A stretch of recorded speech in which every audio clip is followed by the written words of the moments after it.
Nanawagan ang DTI sa mga traders na mag-rollback sa presyo ng mga paunahing bilihin dahil sa patuloy na pagbaba ng presyo ng mga produktong petrolyo. Ang report mula kay George Bandola. Department of Trade and Industry sa mga food manufacturers and traders na baba na ang presyo ng mga ito sa ilalim ng suggested retail price.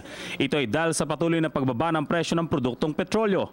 Ayon sa datos ng DTI Consumer Protection Group, noong 2015, halos umabot sa 25.81% ang ibinagsak ng presyo ng diesel na karaniwang ginagamit sa mga delivery trucks at vans, habang 13.21% naman ang ibinababa ng gasolina, habang 4.27% naman sa liquefied petroleum gas o LPG.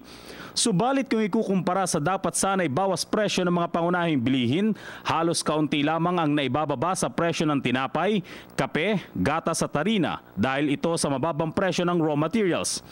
Ayon kay DTI CPG Undersecretary Victor Mario Dimagiba, kung susumahin, dapat na nasa piso hanggang 26.50 pesos ang naibababa na sa presyo ng mga pangunahing bilihin dahil sa paggamit ng diesel at LPG.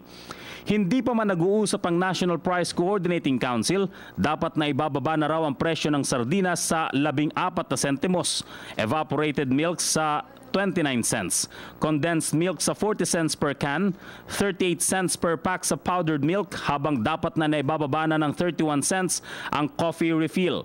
10 cents naman na bawas sa noodles, 26 na sentimos sa corned beef, 26.50 na bawas sa harina at 150 sa isang bag ng semento. Nakatakdang mag-usap ang DTI at Department of Agriculture para alamin ang bagong presyo dapat ng agri-products kasama na mga karning baboy, manok, gulay at iba pa. Para sa Telebisyon ng Bayan, George Bandola.